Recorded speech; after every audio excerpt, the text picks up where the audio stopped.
Hello, everyone, and welcome again to another Teacher Joseph podcast.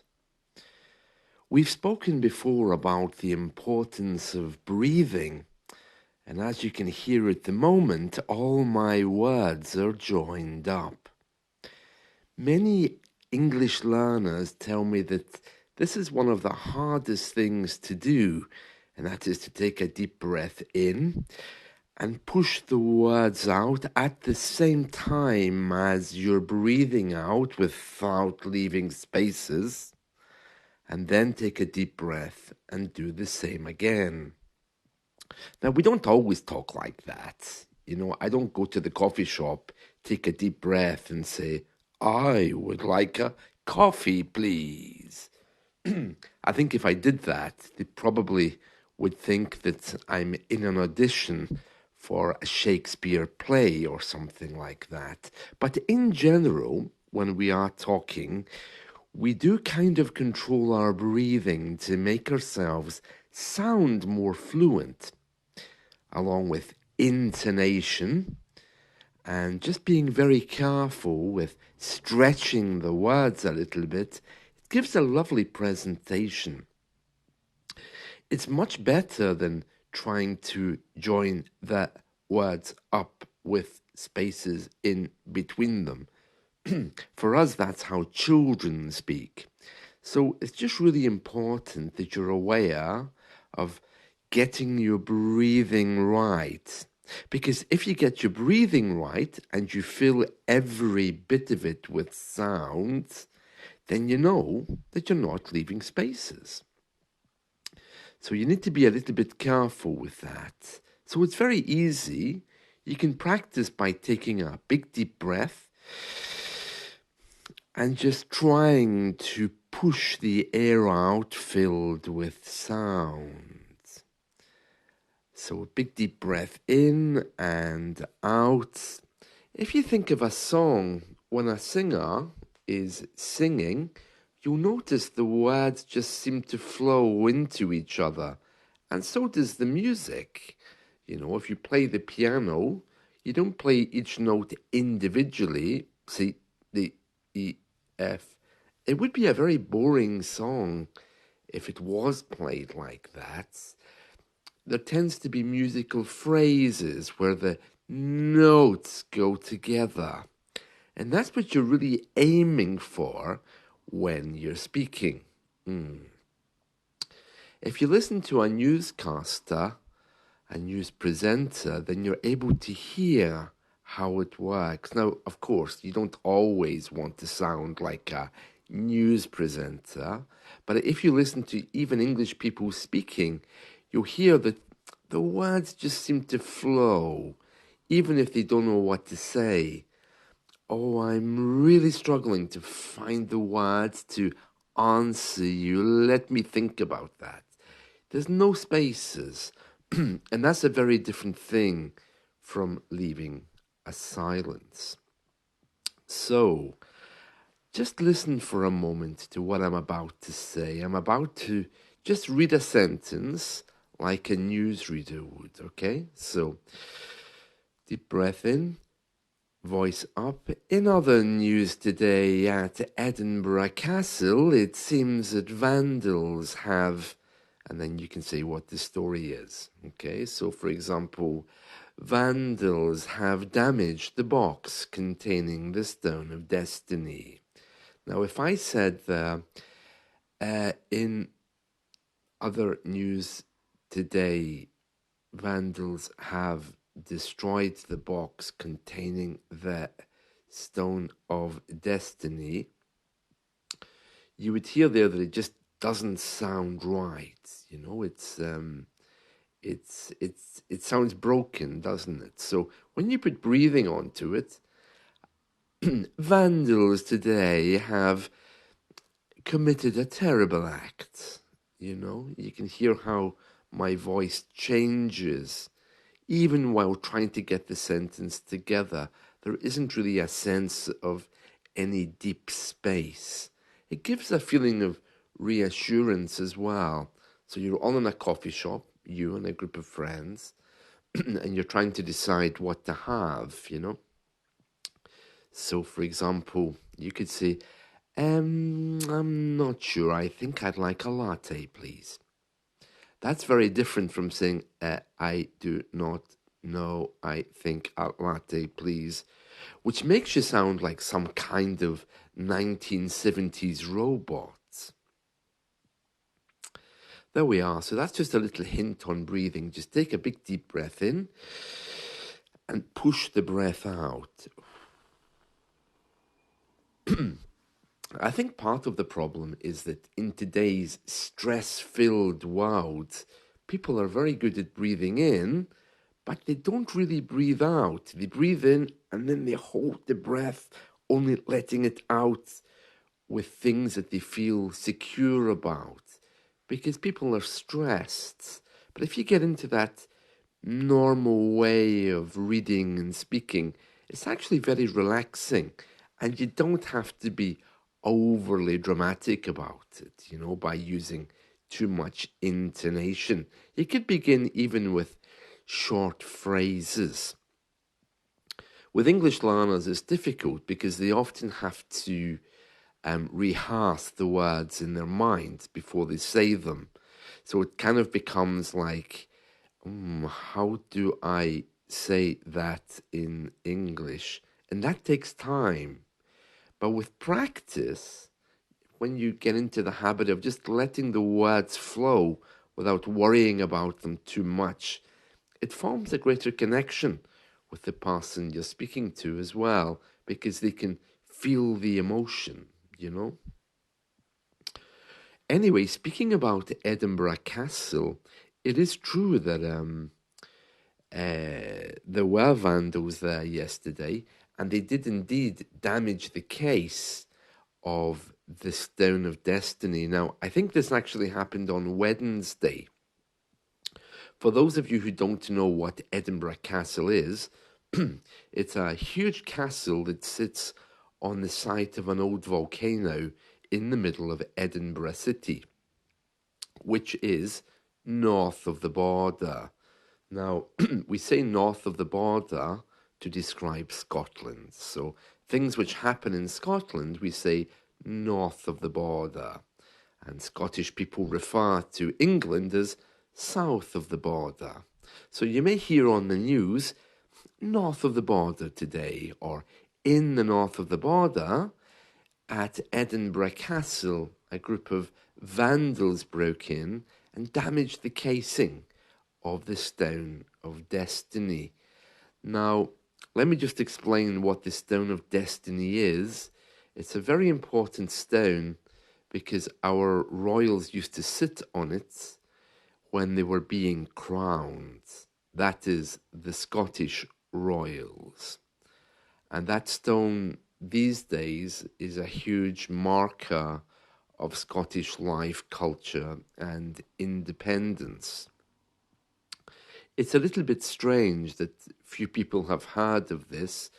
This stone has been stolen many times, has turned up in many different places around Scotland and England. It has quite a history.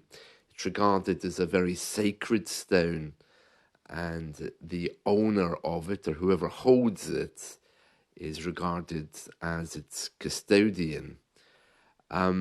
It often appears at the time of the coronation of our royals, and when King Charles was crowned some time ago, I think on the 6th of May, that stone was taken to England, of course, because these days the royal family rule all of the UK, which is Scotland and England. The joining of the crowns was something of our history when the King of Scotland went to England to be king of both countries, when the country as one, the United Kingdom, was formed. I think that was King James I of Scotland. No, I'm wrong. King James VI of Scotland, King James I of England. they were always cousins. I mean, it was the same family. So the Stone of Destiny represents the Scottish parts, and it's considered to be very, very sacred. No one's allowed to touch it, and it exists. It's permanently placed in Edinburgh Castle. Anyway, a group of protesters broke in there on Wednesday, and they broke the glass of the case. So the casing on this thing is a very heavy glass, and they broke it, and they spray painted the glass, saying that they're demanding a reduction in the price of baby food. Yeah, it's as ridiculous as it sounds. That's right. They they actually went to the Stone of Destiny, and they were protesting at food prices, and they left messages to say that they're demanding a reduction in the cost of food, particularly baby food. I'm not sure how they left that message. I think they spray painted it on the glass, or at least near it. And of course, they were immediately arrested and taken away. And the castle went into lockdown. Very interesting. So that happened just a couple of days ago. I don't know how old the Stone of Destiny is, but the castle has been there since the 12th century. And even before that, there was some older official residence there, probably used by tribes, I don't know. So the Stone of Destiny probably dates back as far as that. So it's not something which you really want to play with or try to steal. Yeah, it's very interesting. It invokes all kinds of imagery of Scottish independence, perhaps wars in the past with neighbouring countries like England. Let's go through some adjectives which actually describe not only the stone, but the castle as well. One of them, of course, is ancient, reflecting the old age and historical significance of many castles. While I'm reading these, just notice my breathing. There's no big spaces there. The words are sitting very comfortably together because I'm phrasing them. I'm not taking one big deep breath and using all of my breath to speak. I'm just phrasing them into short sentences. Another one is majestic. That's highlighting the grandeur and impressive nature of, indeed, a castle, or in this case, the stone itself. Majestic brings a memory for me of that song, Majestic by Wax Fang. It's a lovely song. It's very strange, haunting lyrics. I don't know if you know it. A sight for sore eyes to the blind would be awful majestic. Okay, well, they've got bad English. It should be awfully majestic. It would be the most beautiful thing that they ever had seen. It would cause such surprise, it would make all of their minds electric.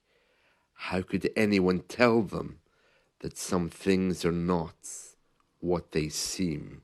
So they're talking there about if someone gets their sight back. Wax Fang sing that song. Anyway, getting back to our adjectives for castles, imposing. Now, anything which is imposing is something which really seems to you to be big, strong, and intimidating. So a castle is certainly imposing, but so are some bosses when they come to your desk and stand over you. They can appear to be very intimidating. Imposing isn't such a hard word as intimidating, but when you're talking about a person, it still describes them very well. Fortified, describing the strong defensive structures of a castle. Medieval, of course. Well, I think Edinburgh Castle is existing before medieval times, but medieval is pertaining to the period when most castles were built, I think between isn't it the 14th and 17th century medieval? Maybe a bit earlier. Turreted, yeah, if a castle has turrets, it's those little bits on what looks like the top of chimneys. It's like little bits of stone that stick up. So you have a little bit, then a space, and another little bit. That's a turret. It's a characteristic of castle architecture. Dilapidated for castles which are falling down, or indeed for any building which is falling into disrepair. We often describe it as dilapidated, which is a great pity. Many of them here are, and if you have some money, you can easily buy a castle here, but then you go to ask permission to renovate it or repair it, and you're told no because it's precious in the eyes of the government. Buildings which you can't touch or you're not allowed to touch are usually called listed buildings because they're listed with the government as being protected. What else can we say? Oh, opulent. Yeah, that's ones which are still standing and are luxurious with a lot of adorned interiors. Enigmatic, which means puzzling. Well, the Stone of Destiny definitely is this bit of concrete. Well, it's not concrete exactly. It really is stone. You know, there's nothing artificial about it, but it really conjures up imagery of some romantic notion of people running around in kilts trying to defend each other. And that's more of an American dream than it is a reality here. Gothic, of course, referring to its style, which is a little bit dark in its moods. Stately, emphasizing dignity of our royals. Haunted, because there's so many stories associated with the stone and indeed with the castle. Strategic, yeah, that castle's built on the side of a volcano, which, you know, they didn't just decide one day, oh, I think I'll build the castle on the side of the volcano. Of course, it was strategic. I mean, if you ever see it, there's no way you can get up there. The roads are kind of new. I'm just remembering the last time I was at Edinburgh Castle. I must have been a child, and yeah, there's no way you can get up there except for the new roads they've built. It's a very steep hill trying to get up there, so it was definitely strategic. Yeah, you have to have a strategy for getting up there as well. Taxi's a good way, unless you're particularly fit. Legendary is another word for castles that are famous and have many stories of myths associated with them. Legendary is usually used in English to talk about a kind of one-off great thing that happened. Like England winning the World Cup was supposedly legendary, or a legendary figure. And we often hear people saying, oh, that thing was legendary. But legendary really is more associated with legends and things which have many stories or myths associated with them, like that stone. But it somehow wouldn't seem right to say that stone is legendary. It is, but that's not the way we usually use the word, especially not these days, you know. We also hear people saying to other people, oh, you're a complete legend, thank you so much, if they help you do something, or rather if you help them. Oh, you're a complete legend. Yeah, and some people may abbreviate that and say, oh, thank you, you're just a complete ledge. Yes, breathtaking. Well, the view at Edinburgh Castle is certainly breathtaking, emphasizing the awe-inspiring beauty or view of the castle itself. It really is a beautiful place. I recommend you Google it. If you are very interested in Scottish history, the Stone of Destiny and the Scottish Crown Jewels are things that you definitely should be interested in. It's very, very interesting. I also think you should definitely check out that song by Wax Fang, which is called Majestic. It's one of those songs which, I don't know, it reminds me of a Queen song. It's like the Queen song that never was sang. Of course, it's got nothing to do with Queen, but it's a kind of song I can hear Freddie Mercury singing. It has some power thing associated with it, and it became very famous because they used it in the animated cartoon American Dad. Yeah, very, very beautiful. It's a lovely song. It leaves you feeling with tingles on the back of your neck, you know. By the way, in case you're wondering, a wax fang is just two words put together. Wax is the stuff a candle is made of, and it's the stuff that melts as the candle is burning. And a fang is a long tooth, which you find on animals such as wolves. Dracula, the vampire, has fangs as well to bite you with. So those are fangs. So a wax fang is a bit of a strange expression, those two words put together, a fang made of wax. And there we are. So the takeaway for today really is just begin to notice how people phrase things together. You don't have to take big deep breaths and push out everything all at once, as perhaps a newscaster suggests, but just begin to group the words together that you want to say. For example, instead of saying that castle is beautiful and I like it, that castle is beautiful and I like it. Just to see the words you can phrase, you know, to be more musical. You know that that's the way we talk. And that's it from me for today. So I wish you a very wonderful day ahead and take care. Bye.